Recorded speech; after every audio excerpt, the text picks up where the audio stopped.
and we're going to try to put a few holes in the oxymoronic mottos of the coal companies that say that clean coal and the natural gas folks that try to call it a bridge to the future. It's a bridge to the past, actually. And even though it may be a little bit better than coal, we have issues with it. And we're going to talk mainly about coal and maybe some oil, because the energy companies want to be pushing coal and oil through the Columbia Gorge via barges and trains. And there's a lot of folks, and it's an ever-growing group of folks that are wanting to put a stop to it. And there's an awful lot of work going on, activism on many different levels. And we're going to talk a lot about that tonight. And we're going to be talking with Ryan Rittenhouse, who is with the Friends of the Gorge, and a powerful organization that's been doing good work for the Gorge. And also Sandy Polishuk, who's with 350 PDX and 350 Oregon. 350, and they're all a group of 350.org, which was started a while back by Bill McKibben. I think he's the one that threw the flags up about the global warming many years ago. So we'll start off first with Ryan. Ryan's been on the program before. Welcome, Ryan. Yeah, thanks for having me back. And you're still with the Friends of the Gorge? Yes. Mm-hmm. All right. So you want to just give a thumbnail of kind of fill in some of the details of what I just talked about? And unless I got anything wrong, correct me. No, you got pretty much everything right, I think. Yeah, Friends of the Columbia Gorge, we are a partner organization in the Power Pass Coal Coalition, which is a coalition of over 140 now nonprofit organizations. That's powerpassorg.org, I think? Powerpasscoal.org. Yes. Yeah. And we have membership groups in Washington, Oregon, Idaho, Wyoming, and Montana.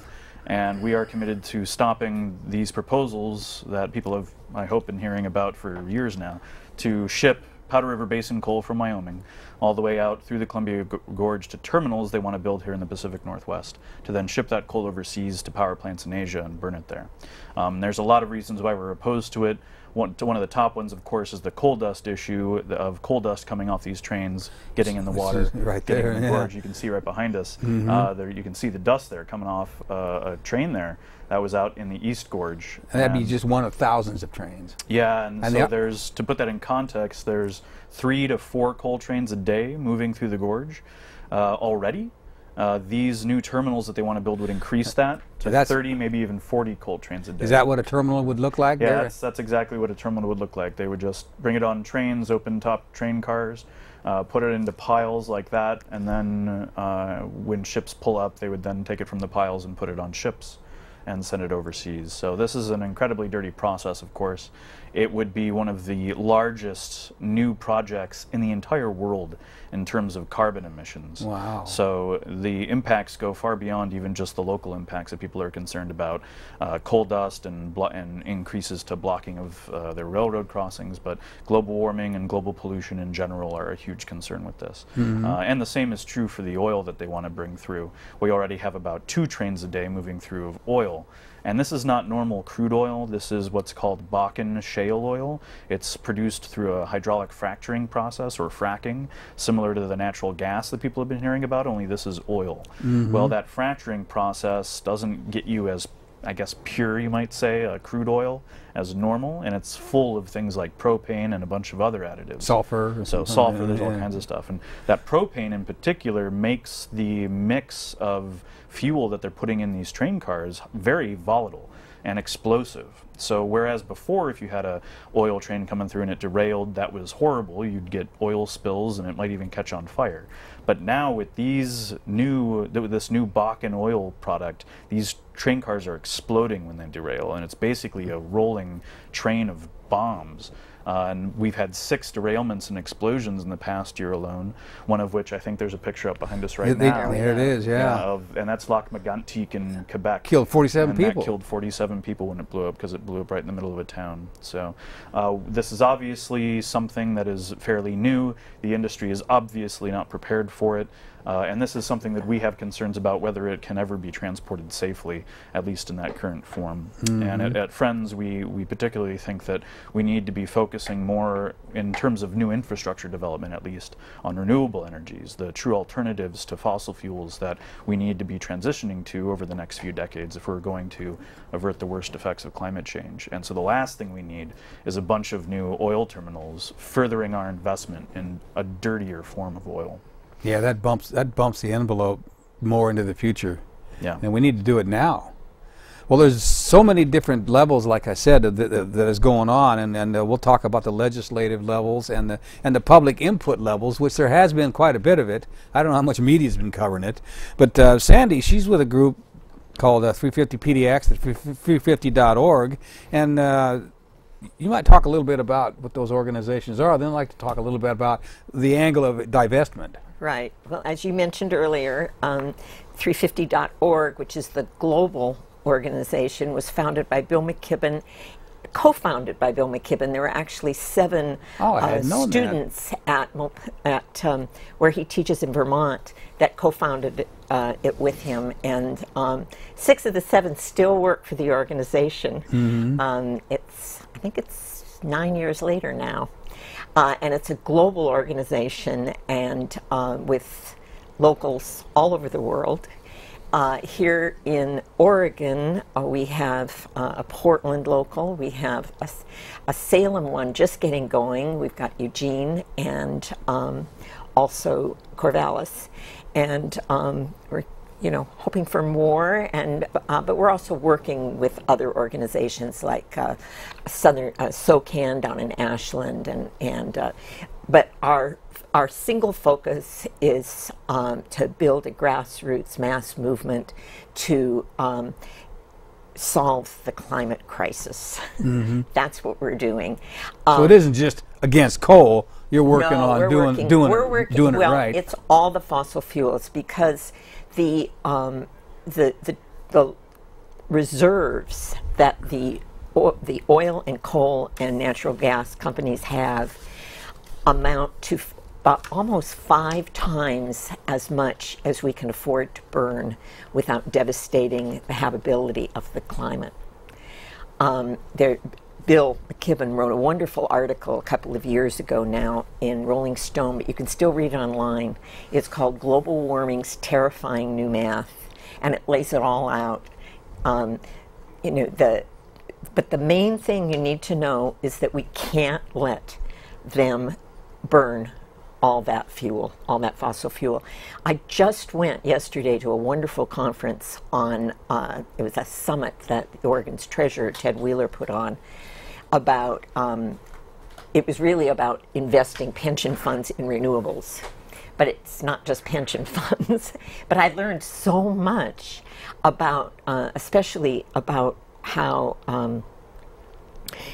renewables, and we're talking about wind, of course, and solar, but also wave is coming along. It's not in the category of competitive yet. Not here, but in Europe. Well, yeah, but the technology needs some improving. But solar and wind are there, and I don't remember the numbers, but it's geometric how much it's improved, and if we can get some carbon pricing on the fossil fuels, then it will be more than competitive economically. And the one thing I want to point out when I talk about carbon pricing is the fossil fuel industry is the only industry we have that is allowed to not pay to dispose of their garbage. They just put it out in the air. Nobody else is allowed to just dump their waste products, but that's what they do. And we just want them to be paying for that. And if they were paying for it, it would be more expensive. I guess it's still the Wild West with them.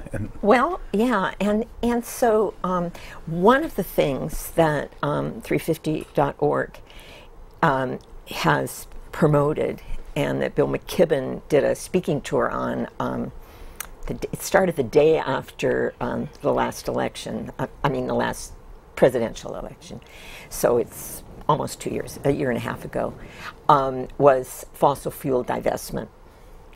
And that has just exploded. It's the fastest growing divestment campaign ever been in the world, and it's really fabulous. It's so exciting. So that would mean that there is a lot of investments in the fossil fuel organizations by a lot of universities and just universities, pension funds.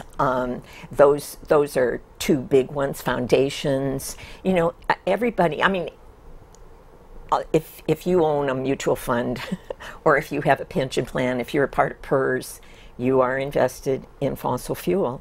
And we don't have any illusion that that's going to affect their share prices and make them cringe. What we're trying to do is, it's sort of shaming them, and that shaming will take away some of their political power. Mm-hmm. Right now, I mean, they are the wealthiest industry in the world. The only way we can go up against them is we can't take them to court. We just don't have the money. They could keep going forever.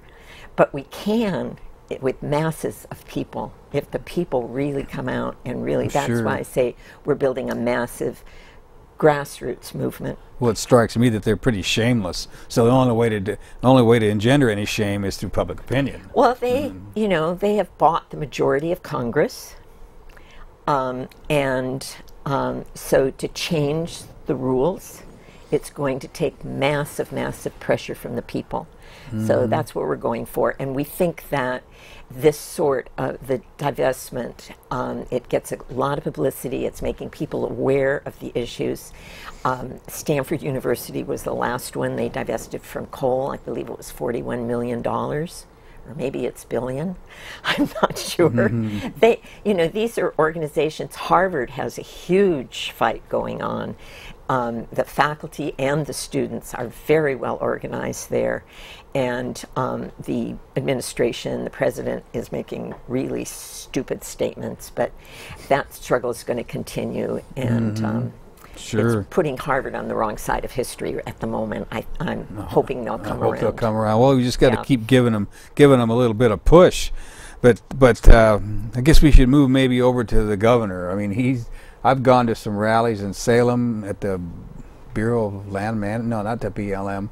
The Department of State Lands? Yeah, Department of State Lands, and there's been a move. They have to make decisions, and the governor has the ability to weigh in on this too. And how has all that been going? Because there's been a lot of pressure being put on down there. Yeah, it's actually been going quite well, and that's one of the things I want people to keep in mind. Even though this is a very hard fight, we do seem, at least at the moment, to be winning it. We've already defeated 3 of the 6 coal terminal proposals, and the one that's up next, so to speak, is the Morrow Pacific project. That's the last remaining proposal in Oregon. The other 2 would be in Washington, and that's the barge proposal. That's the one that would take coal and put it on barges at Boardman, Oregon, and put it down the Columbia River through the gorge on barges. And where would it end up? They would transfer it from barges to ships out near Port Westward. Oh, so it wouldn't be landing in Oregon then. So, no, not again. They would transfer it directly from barges onto ships. So, that project has been waiting on a Department of State Lands permit, and they have kept requesting information from Amber, and Amber has continued to not give them that requested information. And we are now at the point where the Department of State Lands has granted them 8 extensions on that permit and on that information that they want from them, to the point where we're now well over a year and a half beyond the original deadline.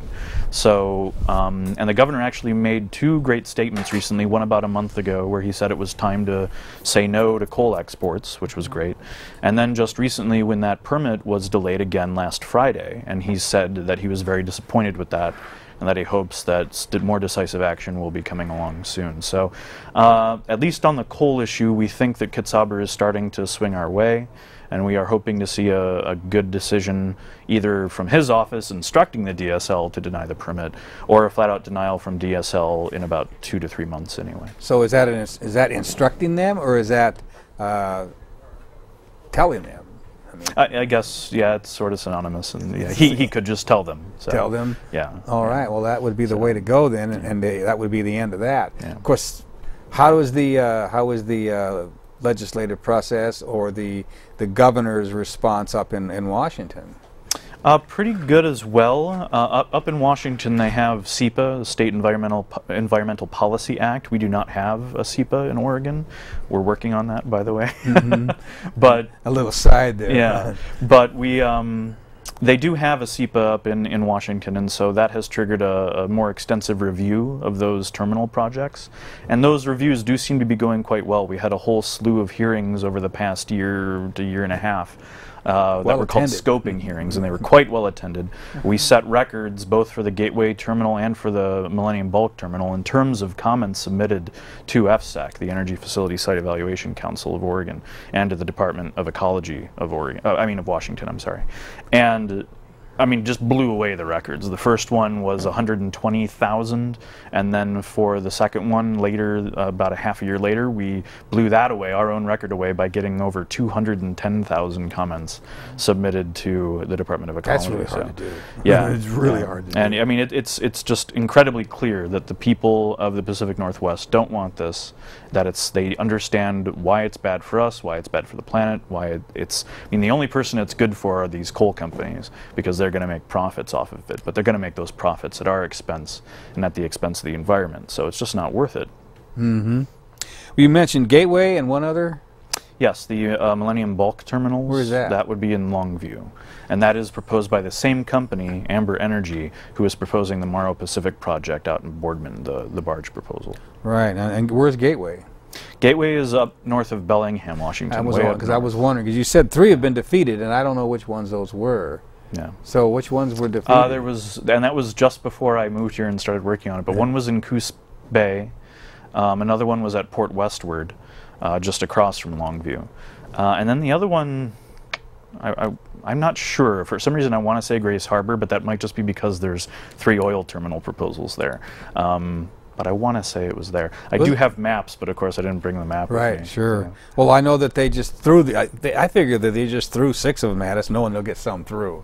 That people won't That's often the strategy. People won't be able to fight all 3 of them, or all 6 of them, but it seems like that's happening. Yeah. And thanks to organizations such as 350.org and of course Friends of the Gorge as well, but 350.org maybe has a little bit more momentum because it's a. I always say 350.org.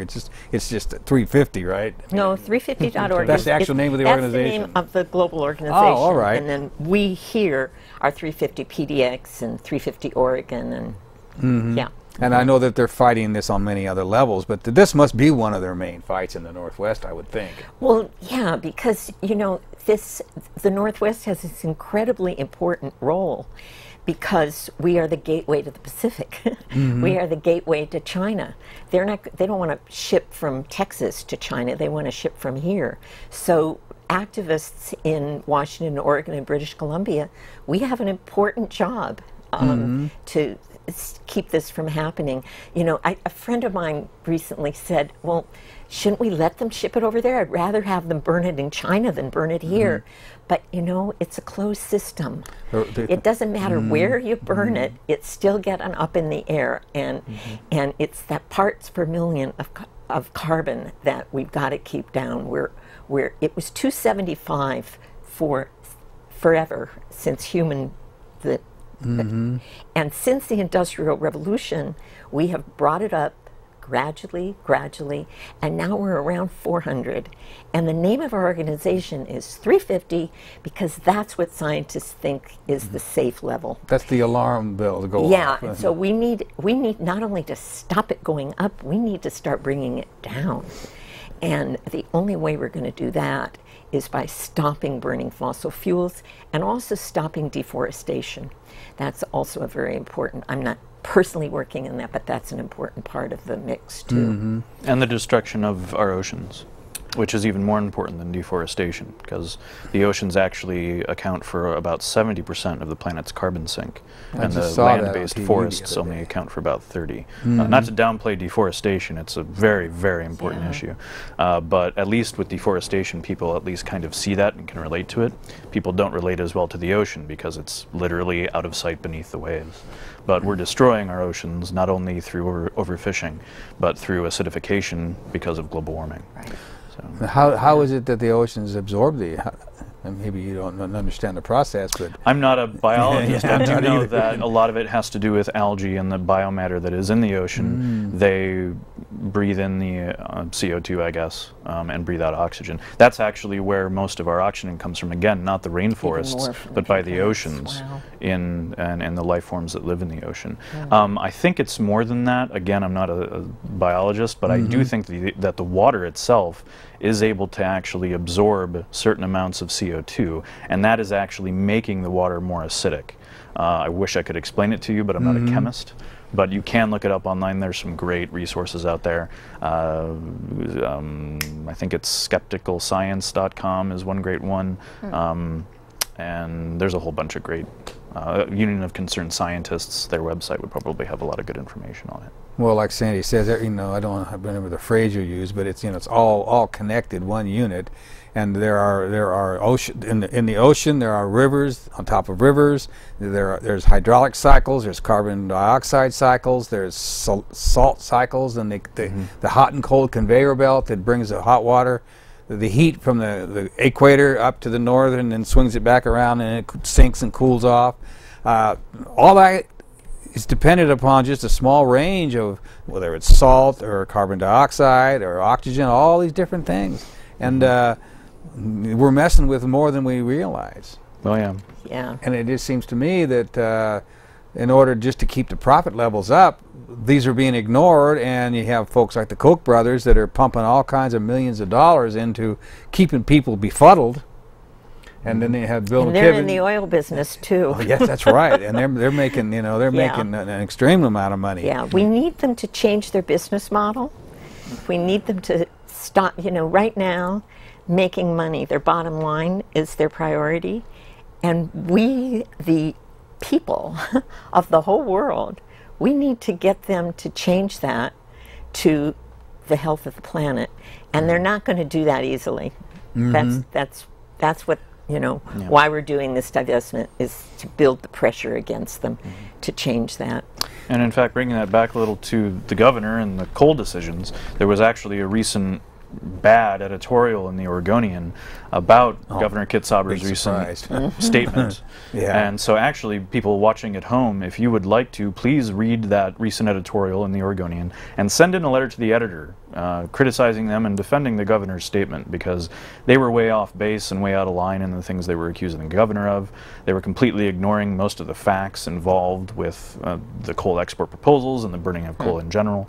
You know, basically things saying that, you know, the governor shouldn't be saying these unilateral statements, and it's far past time actually that our elected leaders start making more unilateral statements about the threat that we are facing from the burning of fossil fuels. Sure, we just I think we're lucky in this state that, you know, most of the you know, governor, the treasurer, you know, our mayor, the city council. I've spoken to metro councilors, I've spoken to county commissioners.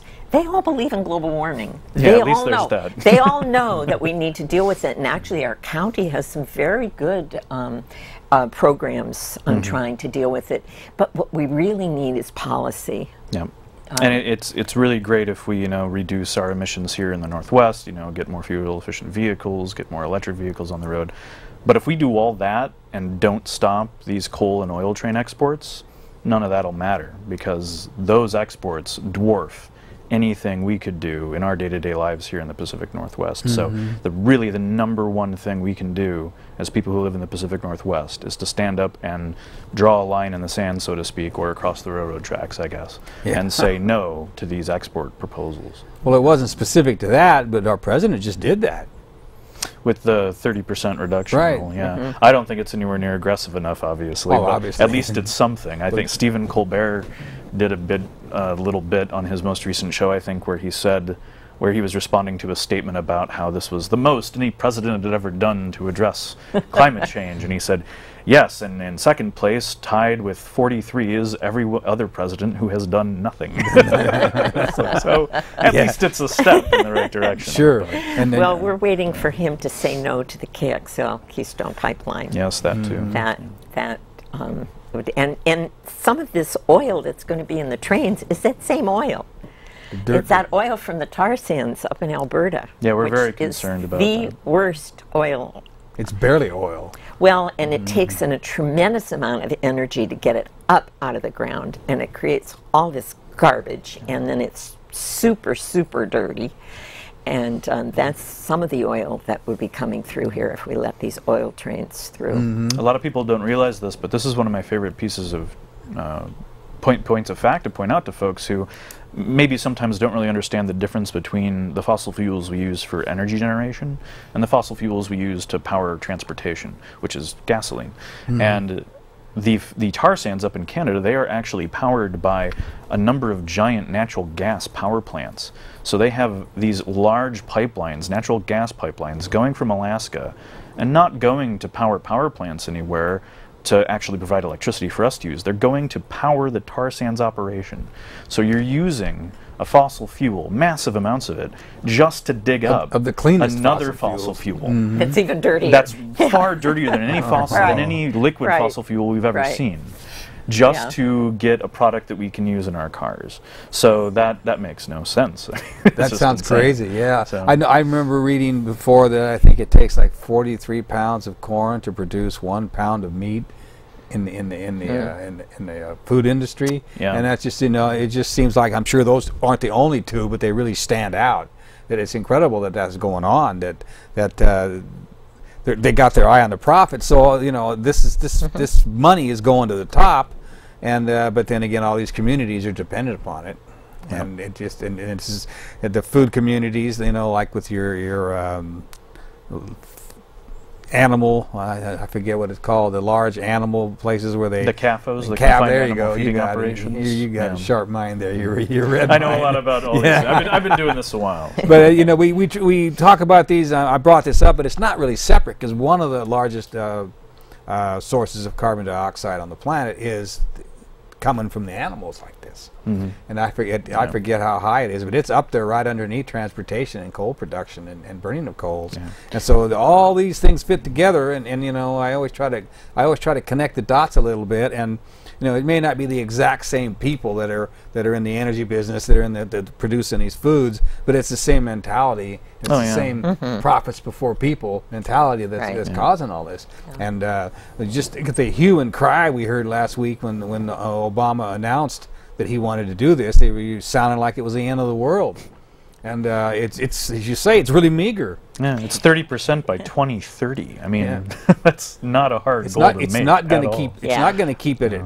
Probably won't even keep it at 400 parts per million. But the people that were coming out, decrying it, they are such merchants of lies that they just make up these facts. And I think it's really important that we all educate ourselves so that we can know when they're giving us a lot of bull.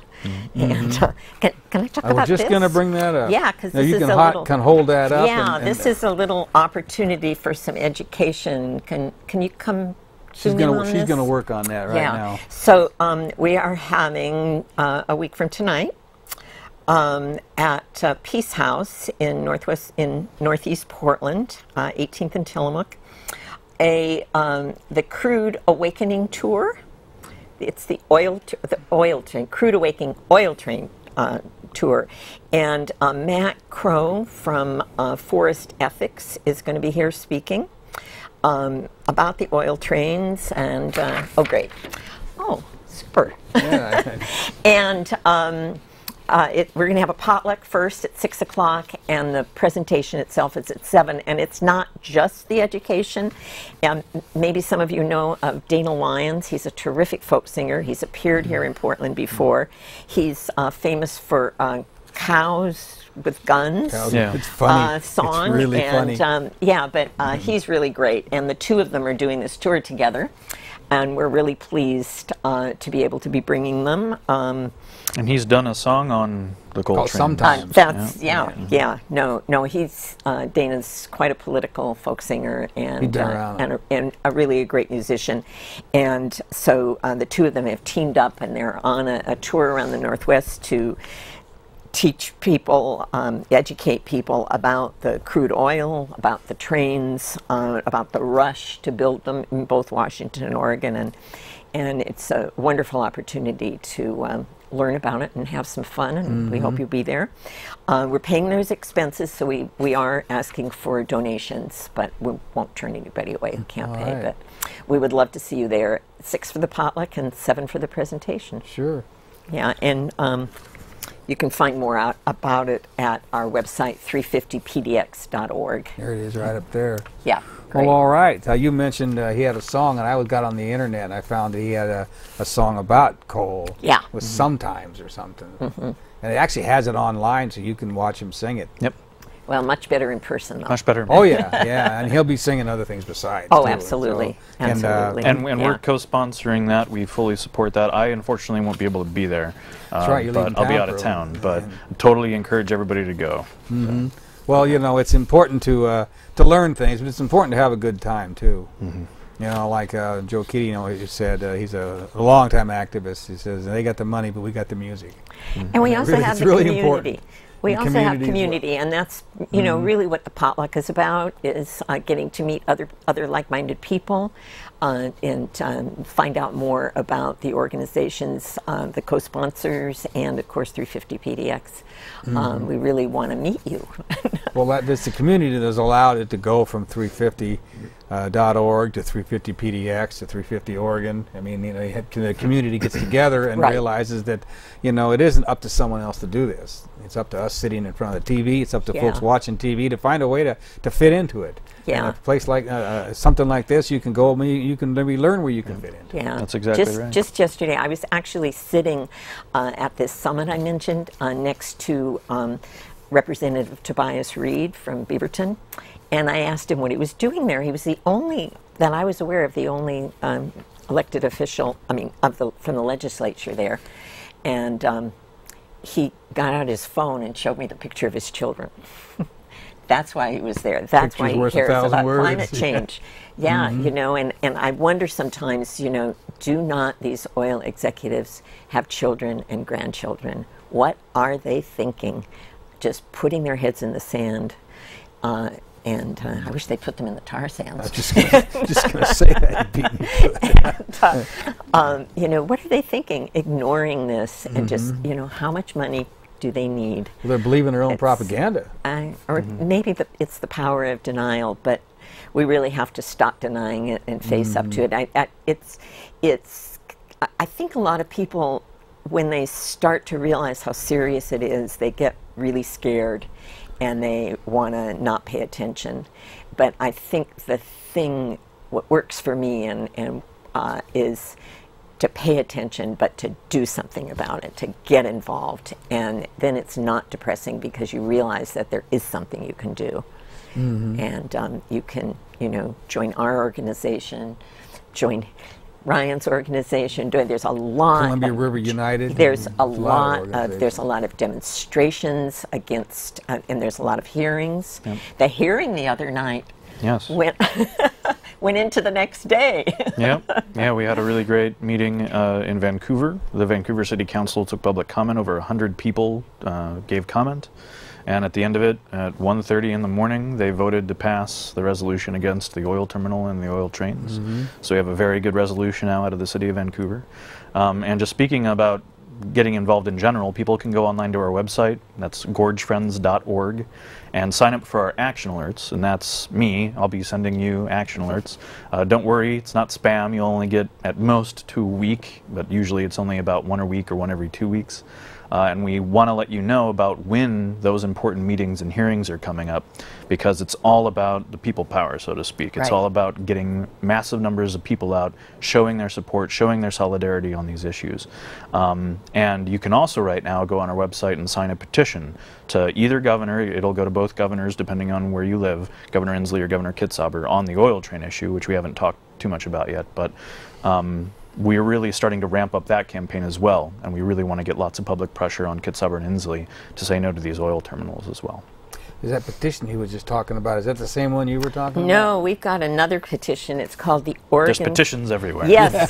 Sign them all. We've got one called the Oregon Climate Declaration, and it's addressed to Governor Kitzhaber and to the State Treasurer, and I'm looking at it because I want to read just a few lines of it. We call in the state of Oregon, as well as city, county, and other jurisdictions, First, to cease new investment in the 200 companies that own the vast majority of fossil fuel reserves, and then to divest from ownership of stocks and bonds of these companies. The science is clear. At least 80% of known reserves of fossil fuels must be left unburned to avoid catastrophic disruption of Earth's climate. In other words, they got to leave it in the ground. That's what the Native Americans said all along. Oh, yeah. Well, there's a wonderful coalition. Well, let me finish this and talk about that. State and local leaders must prioritize carbon pricing while investing in renewable energy and increasing energy efficiency. And you can read the rest of it, not much more, at 350oregon.org. And if you go to that, 350oregon.org, you'll see a link to where you can sign up for the Oregon Climate Declaration. And we have a very large goal. This year we want to get 25,000 people to sign it. So we really need you, need all of you. And so I think that's that really sounds important. like we'll try to remind those folks before the end of the show about that so again. it's the bottom line there, 350oregon.org is where you'll see the link, because it is a statewide campaign, and we have partners all over the state that are joining in on this. Yeah. All right. Well, I was wanting to bring another thing up, Ryan. You're on the gorge, and this CO2 and the global warming. I mean, that's terrible, and it's a long range thing, and maybe not. So it's a short. I mean, in a short amount of time, it's going to make a difference. But there are some problems with these trains that are more short term. Yeah, very immediate. Yeah, and in the case of these oil trains, as you saw the picture earlier, these. And some people don't know exactly what's going on with them. So to explain a little bit, these are not normal crude oil trains. This is this Bakken shale oil, and so it's this much more explosive, volatile stuff. And that's why when these trains are derailing, they're exploding. And we don't want to increase those shipments of trains by almost tenfold, they're talking about, coming through the gorge, coming through Vancouver and Oregon, because that could spell disaster. I mean, imagine if one of these oil trains, which is basically a rolling bomb, if it blew up in Vancouver. I mean, it would be bad enough if it blew up where no one lived, out in a rural area of the gorge, but it would set the entire gorge on fire. And the fire marshals and the fire departments of all the communities in this area have said, yeah, we wouldn't really be prepared to handle that, and the best we could do is just contain it and let it burn itself out. So, I mean, you're talking about a massive, massive disaster just waiting to happen. And the point is we don't need to risk this. We don't need this oil. We don't need to take this risk. We can stop committing so much of our money and investment in infrastructure that's committed to fossil fuels and start committing it to infrastructure and renewables. But the pump is being primed from places like China that really want this oil and want this coal. And right now the industry is just well, the industry is claiming that this oil isn't even for export, because right now it's illegal to export American oil. Of course, that could change at any moment, but right now they're claiming this is for California. Now, we don't buy that for a second, especially because these terminals could handle, as you mentioned earlier, Canadian tar sands oil, and they could ship that anywhere around the world they want. So yes, there is a global demand for oil, but it's not like China has to go through the same exact growing process we went through as energy users. They can leap ahead of what we did over the past 100 years and join us in a renewable, sustainable energy future. Now that we know better. Now that we know better. And actually, we knew better all along. We just didn't realize maybe how bad it was getting so quickly. But for the last few decades now, we have known how bad it's getting and how fast we're changing this planet's climate. And that's really the issue. It's not that we're changing the climate. The climate changes all the time over the course of thousands and thousands of years. But we are forcing a change over the course of only a couple hundred years. And that's what's so problematic. And that's what's so hard. I mean, especially because you're going to see changes happening that were unexpected. You mentioned earlier the ocean currents and how those could be messed with. Well, the historians that study these sorts of things think that that's perhaps one of the things that contributed to England's ice age back a long time ago. 1400s. When the last ice age was receding, that allowed a bunch of fresh water to melt into the Atlantic, and that screwed up the ocean's cycles, and that totally messed up England's climate, because England is further north I think even we are right now. But they're kept warm by the ocean currents. I think when they were trying to colonize North America on the East Coast, it was during a really cold period too. Yeah. And that's why they had such a hard time of it. Yeah, well, and it's funny to think that doing global warming could lead to colder conditions in certain areas, but that's exactly what it could mean. So, and it's just we're playing. Global warming, but it's really global disruption. Global disruption. And we're seeing it already. I mean, we haven't had, a Katrina or a Sandy here in the Northwest yet. But we're certainly seeing, and look at California's drought, and and Texas's drought. Yeah, I mean, it's happening, and it's happening all over the world, and with greater and greater frequency. I just heard today something about last year was the worst ever, and this year's worse. And I don't even remember what it was about, because it's so many different things that's happening about heat and drought and. It makes the inactivity of our legislatures not just stupid; it makes it criminal in my mind. And it may end up being a few years down the road that it will be viewed as such. I would hope, because it is being viewed. I mean, they are viewing it as it hasn't been proven yet, and all this, and every one of them's getting money from the fossil fuel companies, the energy companies, and so it's they don't say it's bribery, but that's what it is. And they block the. Don't you know it's free speech? It's free speech, yeah. And all the campaign finance reform is being pushed back by our Supreme Court with their logos of the different companies all over them. It's terrible. And when I mentioned the going on in the gorge, what you said was true. And there's also even some smaller repercussions and consequences for the coal dust in the lungs of the people that live there. And that's not small. No, well, not to the people that live there for sure. That's right. And then the higher asthma rates we have now. And the issues with the coal trains blocking traffic in them small towns sometimes for long periods of time. I mean, and we haven't even discussed. They had to shut down a lot of the production in Beijing during the World's Fair or whatever was going on back there, the Olympics. The Olympics. They had to shut things down because of the air. The air was so bad. Well, if this stuff gets over there, it's just going to make things worse over there too. And China, they have kids too. Yeah, and China is waking up to that now. It's been taking them a little while, but there have been protests in China at coal plants demanding that they be shut down or cleaned up. And the coal demand is actually plateauing in China. They were building a coal plant a week for a couple of years, but it has totally leveled out, and it's now throwing into question this entire idea in general of shipping American coal overseas to China.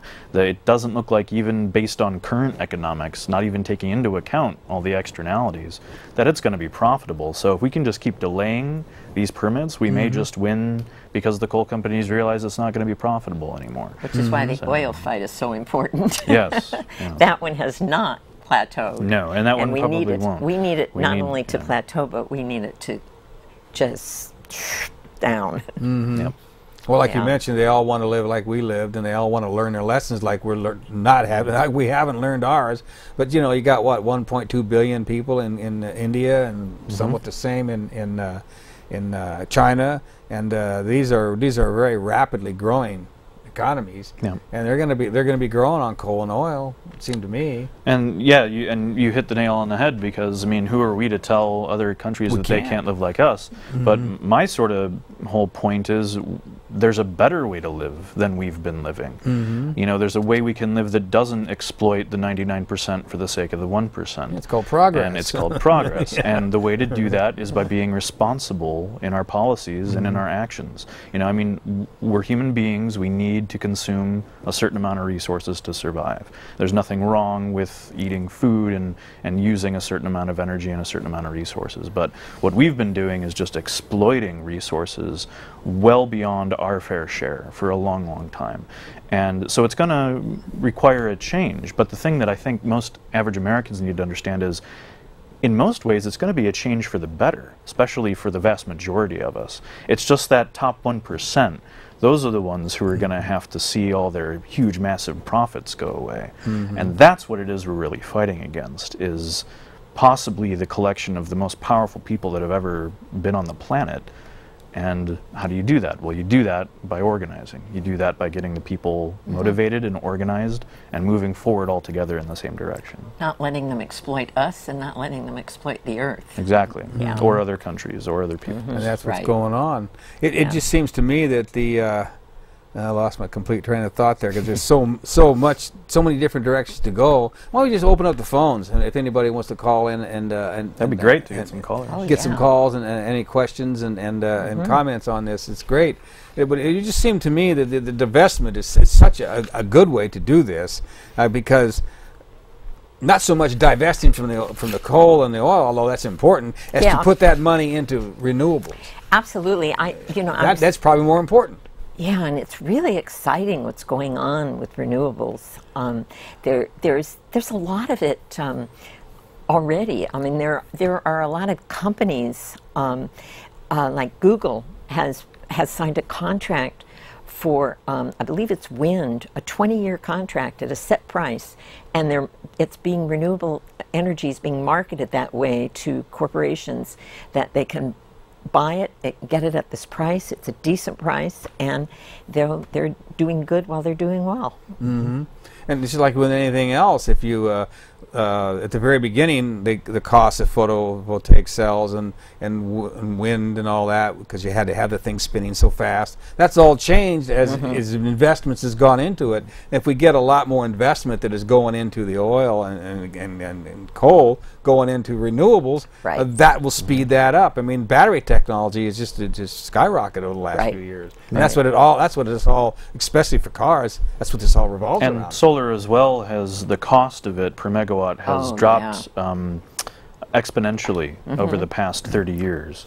So, and I think one of the things that more people need to talk about as well, it's not as sexy, I guess, as renewable energy, but energy efficiency is the most important thing we can do, is using our energy much more intelligently and much more efficiently. And unfortunately, we live... And consciously. And unfortunately, we've been living under a system for so long that promotes wasteful policy when it comes to energy, because that means the energy companies make more money, they make more profits. Well, that made sense, but the external effect of that was pollution and waste. So we need to change that, and if that means changing the way we think about and how we produce energy in general, so that it's not primarily a profit-driven enterprise, then that's something we might have to do. And I think distributed energy systems will be innately more efficient and will be much more supportive of local communities and groups in general. What do you mean distributed? Not focusing most of our attention on building huge, giant baseload power plants, but rather focusing on more distributed systems, which means rooftop solar covering parking lots and solar. Decentralization. Doing run-of-river hydro systems, doing wave and tidal power, you can even do distributed wind. It's not as economical as solar at this point, but it still works. So. Well, but the power, a lot of the commercial companies, they don't want that. Of course they want you buying that. You know, if they don't want you putting a solar on your house and becoming self-sufficient. They want you to buy it from them. So we need good policy around these issues, as well as just, you know, coming down in price, which definitely has. And you can get now, there are companies that'll come put solar on your house, they'll rent it to you, which is really great, because then they can change it out when the technology improves, and they'll rent it to you, and you don't pay all for the price of what you've been paying for your electric bill. I hadn't heard of that. So you're not immediately saving money, but it's not costing you anything, and you're getting it from solar. You're doing this wonderful thing for the planet. Yeah, we definitely need more incentives behind that type of thing. I think I saw the lights flashing for the first caller. So, great. First caller, you're on the air. Oh, hello. This is Robinson. I'm in West Lynn, Oregon, and I'm a director for an organization called Rail Solution. And we are seeking supporters and guidance and volunteers as to how to promote repatriation of overseas corporate profits that have been taken overseas by U.S. corporations. Hey, I like that. Taxes, and other funding mechanisms to create a new United States rail network with electrified rail lines using the electrical catenary systems to distribute renewable energy, solar, geothermal, wind, from remote rural areas through the rail electrification system, the trains themselves running on electricity, generating electricity when they go downhill or break. That's what we're excited about.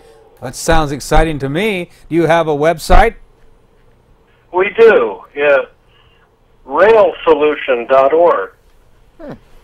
That's an easy one to remember, but I'm going to write it down anyway. That sounds great. railsolution.org. So you were saying the ideas about your these trains.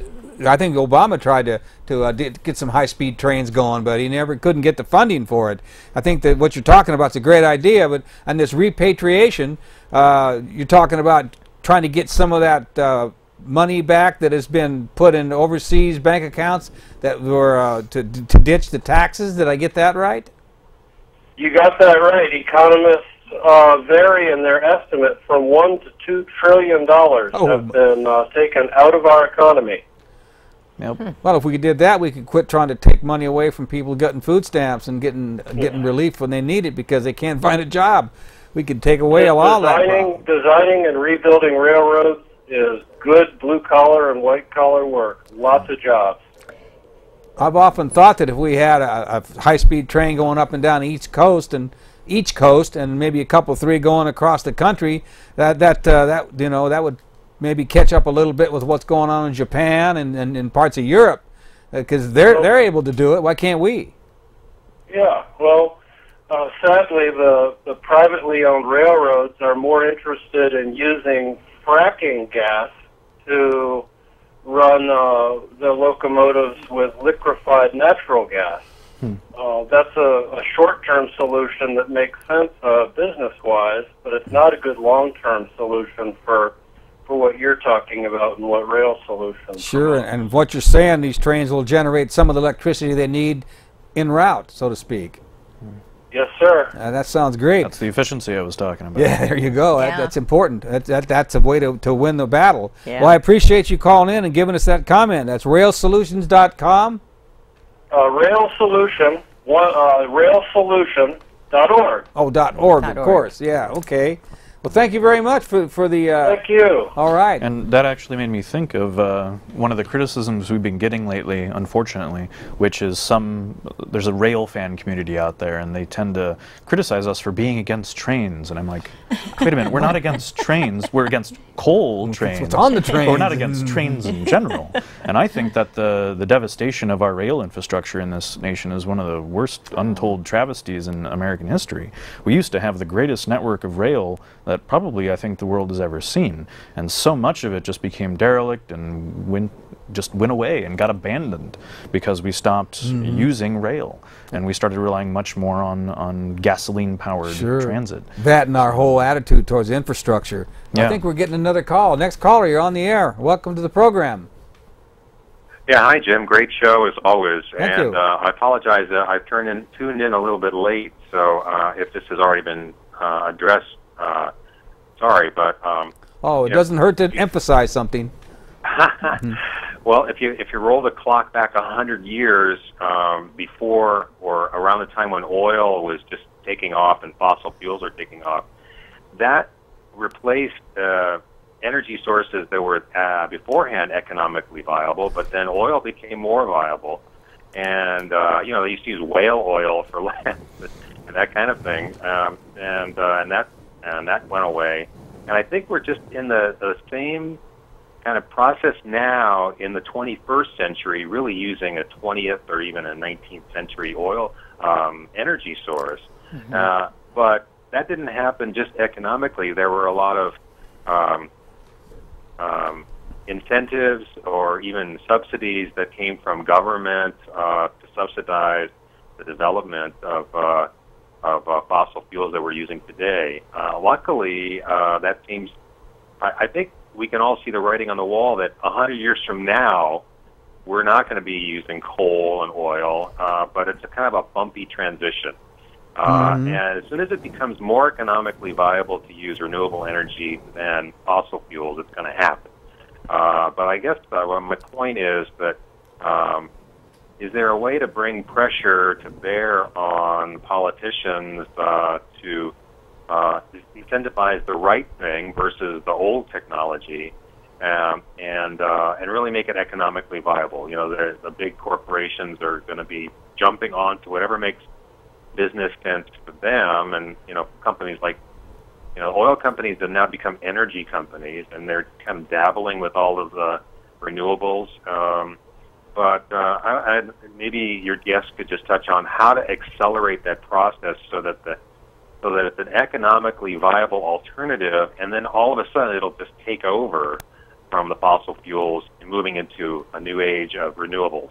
All right. I'll take my answer off. Okay, thank you. Here. Thanks a lot. Well, I think there are two things that come to my mind right away, and one of them is that we need carbon pricing.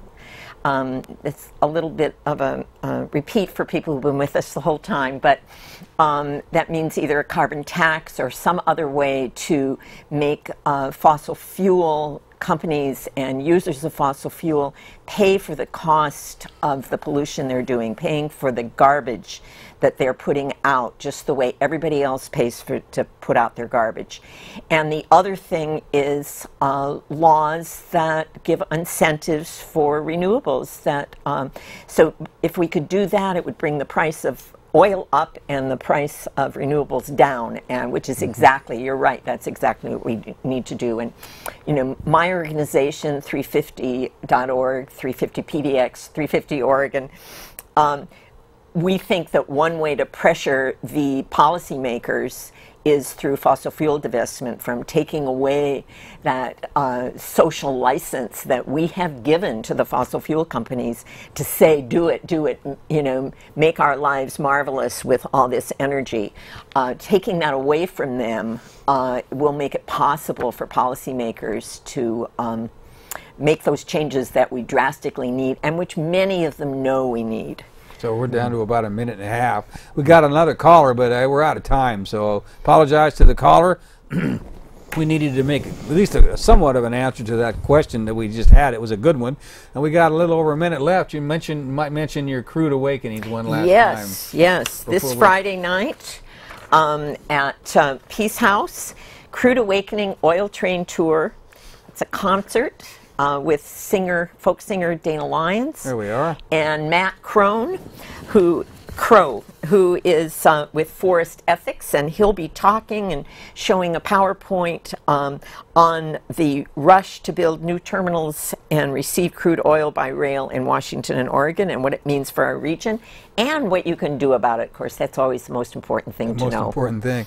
Well, with 49 seconds left. Yes, 7 o'clock at Peace House, Friday night, the 13th. We'll let Ryan give us our final sound bite, because I bet you're good at it. I don't know about that, but yeah, I just thank you again for having us on the show, and I do encourage everybody to go to the event next week and go to our website and sign up to stay informed about all the many events that are going to keep coming, because also in response to that last question, what's going to help the most is people fighting against any time there are new infrastructure developments that make us more reliant on fossil fuels, and support those infrastructure developments that incentivize and promote renewables. So yeah, go online. We need lots of volunteers this summer. We're doing a lot of volunteer events. We need people to man our tables and do all that sort of thing. So please get involved and stay involved. All right, 3, 2, 1. Thanks for tuning in. We'll see you next week.